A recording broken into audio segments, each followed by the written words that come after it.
Знаешь ли ты, что в Казахстане можно оформить совместный пенсионный аннуитет? Согласно статье 226 Социального кодекса РК, супруги и близкие родственники имеют право заключить один общий договор пенсионного аннуитета. Это означает, что они могут объединить свои пенсионные накопления и получать пожизненные выплаты вместе. Это особенно полезно, если у одного из супругов недостаточно накоплений для индивидуального аннуитета.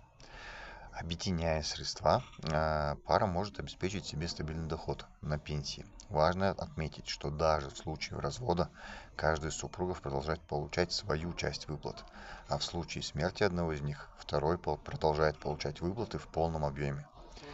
Если тебе интересно узнать больше о совместном пенсионном аннуитете и рассчитать возможные выплаты, пиши мне на WhatsApp 8 707 823 11 27.